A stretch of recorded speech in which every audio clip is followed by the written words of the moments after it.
sociais, métodos sociológicos, solidariedade mecânica e orgânica. Na última aula, a gente fez um debate mais aberto, uma conversa mais aberta sobre os métodos nas ciências sociais. E agora a gente vai conversar um pouquinho sobre o Marx, né? Então, eu vou conversar um pouquinho para você sobre a questão do trabalho no Marx, a estrutura social da teoria do Marx e essa questão da dialética e dos conflitos sociais.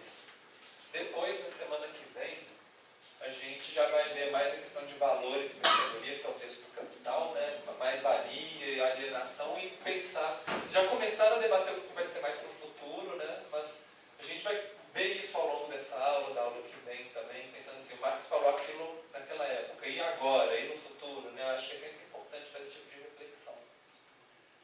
O Marx, ele parte dentro de uma bagagem filosófica dele do Hegel, que é um filósofo, né? E o Hegel ele tinha uma ideia de uma evolução do pensamento humano ao longo da história. Uma ideia assim, que sempre tem um filósofo, um pensador que vai fazer uma tese e fala assim, o mundo funciona desse jeito, as ideias são desse jeito, né? Os valores humanos são desse jeito. Só que nunca vai ser perfeito. E aí vai ter uma antítese, que vai ser uma outra pessoa que vai fazer uma crítica, vai falar assim, não, o mundo é da maneira oposta, totalmente diferente, não sei o quê. E aí, desse debate entre esses dois, e aí esse debate que não envolve só dois autores, mas envolve a sociedade, né? Várias pessoas debatendo, vai surgir uma síntese, que seria uma nova maneira de ver, que vai tentar ir além dos defeitos de cada um da antítese e a tese, e formar uma ideia melhor sobre o mundo, valores humanos melhores, né? Uma consciência mais ampla. E aí, isso ao longo da história, isso vai continuando, porque aí vem uma nova antítese criticando essa de cá, e aí cria uma nova, e assim por diante. Uma ideia assim, de que cada vez as ideias humanas as teorias vão ficando cada vez mais perfeitas, né? Pensando que o Hegel ele era um filósofo idealista, muito pensando em questões mais espiritualistas. E aí o Marx ele vai se inspirar nisso, mas ele vai falar assim que ele vai virar de cabeça para baixo o esquema do Hegel. Por quê? Ele vai falar assim, a gente não deve começar das ideias, dessas coisas muito abstratas, a gente tem que começar das coisas materiais, da prática da gente do dia a dia. Então a ideia dele era mais ou menos assim, a gente tem um sistema socioeconômico, é como a sociedade se organiza, produz, né? Só que ele não é perfeito, ele tem os problemas. Aí vai ter as críticas a esse sistema socioeconômico, e das críticas com o sistema vai criar uma síntese, né? De um sistema econômico melhor. E assim por diante também. Aí mais críticas desse novo sistema socioeconômico, que aí vai gerar um sistema socioeconômico melhor, e assim vai seguir a história da humanidade. É um pouco essa que é a ideia, né? Da evolução da sociedade para o Marx. De uma maneira assim, mais prática, né? Mais concreta do que o do Hegel. Então ficaria isso. Sempre tem a tese, alguém criticando, vai gerar uma síntese, né? Mas de uma maneira bem prática. E eu acho que eu queria fazer um pouco essa oposição, né? Entre o Marx, que a gente está vendo aqui, e o Durkheim, que a gente viu nas semanas passadas, que o Durkheim ele sempre foca muito a questão da coesão social, como manter as pessoas juntas. O Marx ele vai focar muito mais no conflito, os problemas, as lutas. Não que o Durkheim não achava que deveria ter crítica e mudança, né? E não que o Marx também não acha que tem que ter união entre as pessoas, mas é um pouco assim, o que cada um vai focar mais, né? Dentro das suas teorias. E essa questão que o ser humano é um agente histórico de transformação. Então, um pouco assim, essa importância do ser humano de transformar a sociedade, de fazer um mundo melhor, de ter um efeito, né? A pessoa só fala assim, não, eu estou agindo porque eu quero que o mundo se transforme no futuro, por exemplo. Né? Bom, e o Marx ele tem uma teoria, então, de como que se estrutura a sociedade. Ele parte da infraestrutura, que é o desenvolvimento tecnológico, produtivo. Que tecnologia a gente tem para fazer comida, para produzir, para transformar os materiais, transformar a natureza. Isso é que vai definir cada época. De uma infraestrutura, ele fala que teria uma estrutura, que seria assim, as formas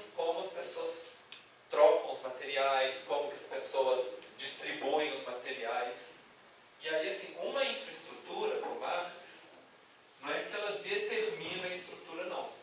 Ela pode ter várias estruturas possíveis para uma mesma infraestrutura. É uma escolha. Inclusive, pode melhorar ao longo do tempo. Né? Mas ela tem que manter a capacidade de produzir alimento, de produzir, né, de manter as estruturas, a estrutura organizada. Se acabar a comida, se acabar a maneira do ser humano sobreviver, não tem jeito de manter a sociedade.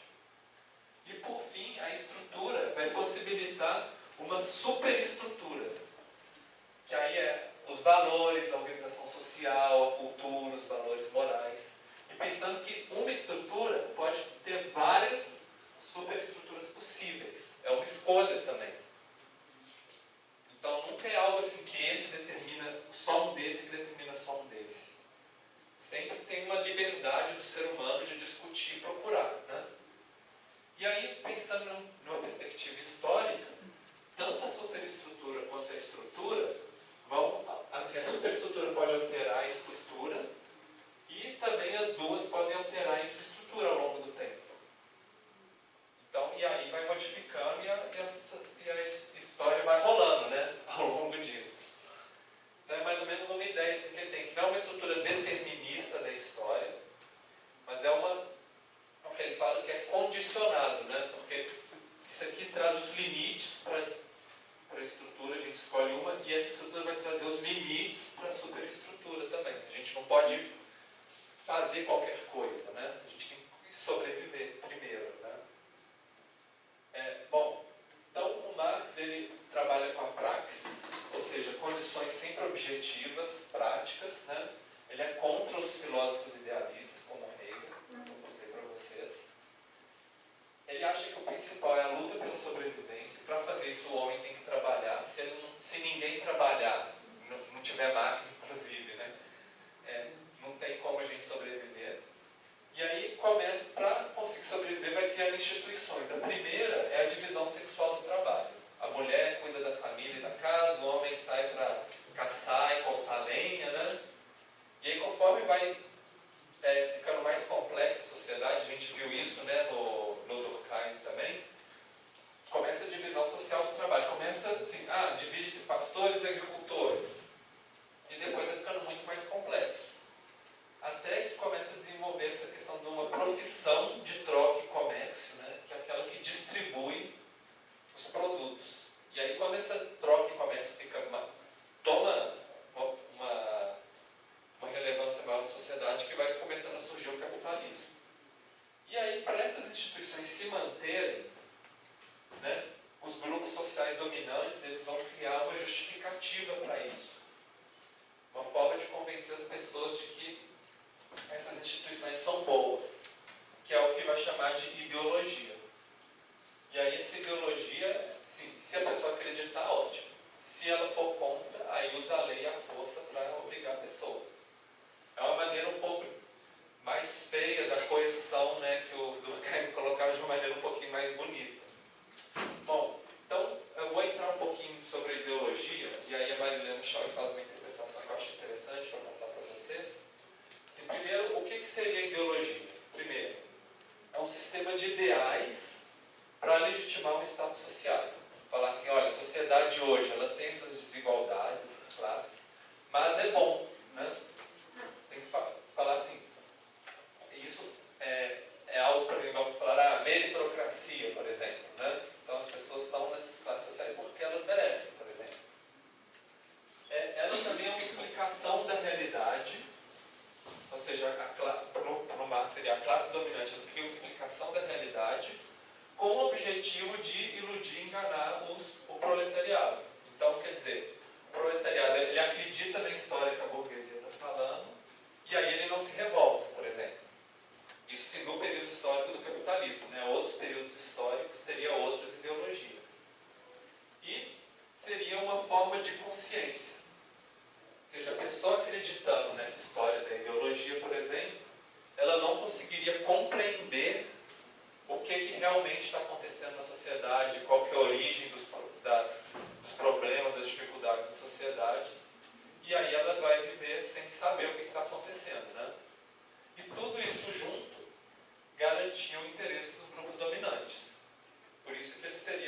que criariam a ideologia para justificar os seus interesses, né? E a ideologia ela teria também características. Quais que seriam? Primeiro, a anterioridade, que é sempre com essa ideia de manter a ordem do jeito que era antes, né? Então, quem veicula ideologias normalmente é contra a mudança social, né? Vamos manter os padrões tradicionais, né? E ela sempre é generalizável, ou seja, para que a ideia é assim, que interesses de certos grupos sejam vistos ou sejam passados às pessoas como se fosse interesse de todo mundo. Fala assim, olha, esse valor aqui é bom para todo mundo, não é bom só para a classe mais rica, por exemplo, né? E ela é lacunada, porque ela tenta ocultar quem que fez, né? A origem dessas ideias. Por que elas foram feitas assim? Simplesmente fala assim, não, isso aqui está assim porque é assim, todo mundo acredita. E aí o objetivo é que as pessoas creiam que a ideologia é natural, desejável e imutável. Ou seja, não tem jeito de ter outro tipo de sociedade, é bom que seja assim, é desejável que seja assim, então vamos continuar com a sociedade desse jeito que ela é hoje. Então, isso é um pouco, né, a ideia da ideologia. E aí tem um filósofo, Luiz Althusser, que ele vai trabalhar bastante com essa ideia de ideologia, né? Ele vai falar que tem dois tipos de instrumentos ideológicos, né? Quando fala superestrutura, é justamente assim, para manter essa ideologia da superestrutura. Primeiro, um relacionado a valores. Então, a escola, a religião e as famílias são muito importantes para perpetuar os valores, né, de uma sociedade. Fala assim, olha, é bom você se comportar desse jeito, o mundo funciona desse jeito, né? E então, como se fosse assim, para repetir sempre os mesmos valores. Então, vocês veem que a escola, que era vista, né, como uma coisa muito boa para o Durkheim, no caso da perspectiva marxista, ela nem sempre é vista como tão boa assim, né? Pelo menos nessa perspectiva. E se o valor não funciona, entra a repressão. Então, o sistema legal, a polícia, o exército, né? Que sempre, do ponto de vista, se o governo que controla isso, ele é dominado pela burguesia industrial, né? Então ele vai usar esses sistemas para reprimir quem queira mudar alguma coisa no sistema. Então, é um pouco esse caminho. Bom, então tem esse desenhozinho, né, lá que foi feito na Rússia, e que conta um pouco, que é como se fosse uma estrutura do que como se enxergava as classes sociais. No alto, do topo da pirâmide social, seriam os capitalistas, ou seja, os donos do meio de produção, porque são os donos do mundo, né? Depois, no segundo, teriam os governantes, que na verdade eles estão a mando da burguesia industrial, né? Que manda neles e que paga eles, no final das contas, paga a campanha política, por exemplo, né? E aí esses daqui, eles falam assim, nós mandamos em você, sempre falando para os proletários, né? Nós mandamos em você. Depois vem uma parte que são os produtores da ideologia, que no caso aqui coloca, por exemplo, o professor, o padre, né? O orador, né? Que aí fala, nós te enganamos, que seria a segunda parte da pirâmide. Depois vem uma outra aqui embaixo, que é nós atiramos em você, que é a polícia, o exército, né? Então quem se for contra vai ser controlado aqui, né? Para a sociedade continuar funcionando. E depois vem a pequena burguesia, que é nós comemos por você. Na verdade, que eles pegam um pouco da mais-valia do trabalhador, né? Um pouco do lucro, e tem uma vida de maior luxo do que os trabalhadores. E na base da pirâmide, os trabalhadores. Nós trabalhamos por todos e nós alimentamos todos, né? Então é um pouco assim, a visão dentro de uma... Isso é lógico, dentro daquele período, né, da Revolução Comunista, né, os folhetins que passavam por que os operários passavam uns para os outros, era basicamente assim, para mostrar esse tipo, né, de estrutura social, um tipo de movimentação. E aí a gente pensa, isso aqui era um pouco naquela época. Hoje, né, poderia ser um pouquinho mais diferente. E assim, mais complexo, mais opção, mais vários tipos de profissões e tudo. Mas assim, a gente não pode falar, pelo menos para muita gente, acha que tem uma certa ainda tem uma certa semelhança. A gente tem os grandes investidores lá no topo, tem os governantes, tem talvez a comunicação de massa tenha assumido um pouco mais do que a igreja, né? Naquela época, a questão da veiculação dos valores sociais. E tem toda uma classe de diferentes profissões que umas estão mais acima, outras estão mais abaixo, né? Umas tentam regular mais as que estão embaixo e assim por diante. Tem o submundo lá embaixo, que são as pessoas mais marginalizadas, mas que tudo, um vai suportando o outro acima, né? Bom, então, o que o Marx vê do capitalismo, né? Primeiro, ele contrapõe a questão dos economistas, que falavam que as leis econômicas, né? Quando ele fala assim, os economistas gostam de falar que tem leis econômicas, que a economia funciona desse jeito. E aí o Marx fala, não, isso não é uma lei natural, isso é algo histórico, e isso pode mudar no futuro, né? E ele está preocupado com a acumulação do capitalismo, que está aumentando a desigualdade social cada vez mais. E eu acho que se a gente for pegar no período atual, né, está tendo uma desigualdade ainda cada vez maior, quer dizer, os grandes, né, investidores capitalistas, eles têm cada vez acumulando mais riqueza, né, do que o restante da população. Mas ele fala assim, não, mas olha, os trabalhadores estão ficando cada vez mais conscientes disso. E é isso que ele aposta, né, que as pessoas vão começar a criticar o sistema porque elas estão mais conscientes. Bom, e ele falava que um problema do capitalismo é a falta de planejamento. Todo mundo querendo lucro, todo mundo querendo subornar todo mundo, e as gostas de falar, né, a corrupção, né, generalizada, e no final ele acha que isso é que vai gerar as crises, vai gerar os problemas sociais. Então ele era muito a favor de ter um maior planejamento para pensar assim, não é só busca do lucro, o que vai melhorar a qualidade de vida das pessoas? A gente deveria planejar a sociedade para isso, né? E isso aqui seria uma porta de melhoria que a gente ainda teria, né? Bom, e antes do Marx já existiam socialistas e comunistas. Não foi o Marx que criou isso. E aí tinha um grupo que o Marx e o Engels eles chamavam de socialistas utópicos. Os socialistas utópicos falavam que eram utópicos, não. Isso é o Marx falando deles, né? Que eles eram contra a propriedade privada, contra o dinheiro, né? Essa ideia do comunismo eles também consideravam correta. A diferença em relação ao Marx é que os utópicos eles achavam que eles iam conseguir isso convencendo a burguesia. Chega lá para os donos do meio de produção e fala assim, olha, é melhor se você pegar o seu dinheiro, distribuir para as pessoas, pega a sua fábrica e divide em cotas para todos os produtores. E, assim, isso acabou que não deu muito certo, mas só que eles conseguiram convencer alguns até. E teve alguns exemplos, por exemplo, criaram cooperativas, por exemplo, alguns donos de fábrica resolveram transformar a fábrica deles em cooperativa, por exemplo. Foram as primeiras cooperativas, né? E também algumas vezes juntava várias pessoas, vamos fazer uma comunidade modelo, por exemplo, né? A gente viu isso na década de 60, tinha muito de comunidades alternativas, essas coisas assim, que juntavam um grupo de pessoas, falavam assim, vamos viver uma sociedade comunista. Aí eles iam lá, faziam as casinhas, todo mundo dono de tudo, né? Tipo, ninguém... E tentavam viver o comunismo em comunidades pequenas, assim. Então, quer dizer, eles tiveram uma influência, e acho que essas iniciativas, né, elas foram também relevantes do ponto de vista social, mas teve a crítica do Marx e do Engels, primeiro, que eles falavam assim, os utópicos, eles sonhavam muito, mas eles tentavam entender pouco a sociedade. Então, Marx ele falava assim, que o socialismo ele devia ser científico, ou seja, um estudo sociológico, sistemático da sociedade, para mostrar por que ela é assim. E aí, justamente para mostrar também que a burguesia não ia abrir mão disso, né? Igual vocês falam assim, será que os Estados Unidos hoje ia falar assim, vamos adotar o comunismo no mundo, por exemplo?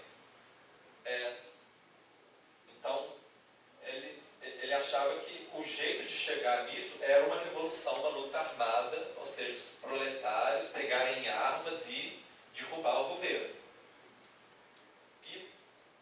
Então, essa era a maneira dele. Então, a gente teria mais ou menos essa ideia, que o capitalismo, ele gera conflitos sociais, por causa da precarização do trabalho. E aí vai ter uma revolução armada que vai gerar o socialismo. E depois o comunismo, né? As etapas assim. E quais seriam as propostas?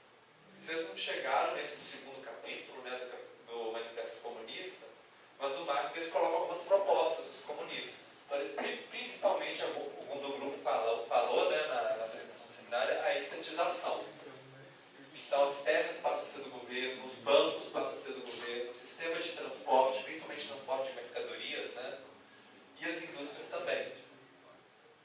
E aí, por que vai para o governo? Porque aí o governo vai planejar a produção, não em busca do lucro, mas em busca do melhor benefício social para todo mundo.